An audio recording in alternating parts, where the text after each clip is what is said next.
Hevkese li sala raborî wekû rêveberê avaza xwe dest bi kar bû li ser pişka Yekgirtuwa Îslamî ku di demekî da bû ku zorbeya gerek û taxên bajêrê di qeyrana kêmiya avê da dinalîn û piştî biryarhatiye dan ku çil ji sedeya dihatê avê ji bo pêdiviyên rêveberiya û çareserkirina êrişan bihêne dabînkirin ta radeyekî êrişiyên wan pê hatine çareserkirin.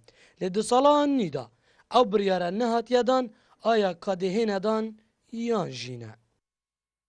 Piştî yanî rêja çil sadê ijdihatiyê me bû me hatiye terxalkirin wek rêveberê me rêveberê avaza xwe me gelek giringî yanî me gelek îstîfade ji vê rêjê kir û vê dihatî kir em şiyan 85 sadê arîşê avê li devera xwe em çareser bikîn yanî bi danana yanî toreka îkcar meziniya tora avê. Li ser vê yekê jî Qaymiqamê Qezaza xwe didite diyar kirin ku tanûke nehatiye zanîn kadê çil ji sedeya sala raborî berdewam bît yan jî ne.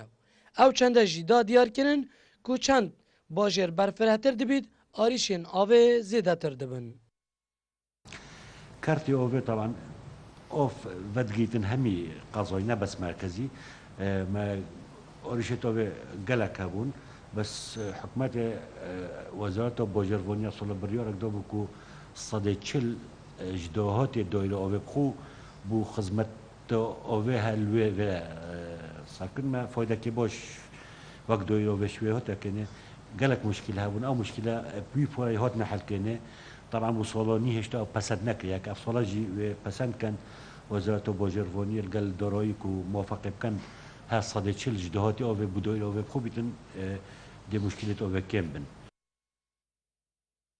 Li Sinûrê Qezaza xwe jê derê avê ji êk projeyê 119 bîran dihête dabînkirin û sererayê derbasbûna zêdetirî ji 17 kîlometrên ava Xabîrî ku divî bajêrî da derbas dibin.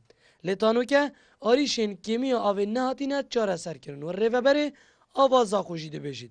Bi tinê bûceyê me mehane 14 milyon dînarin û ger çil ji sedeya dihatê me bû me nehête dabînkirin dî sal da êrişeyên me yên avê nahêne bidawî înan.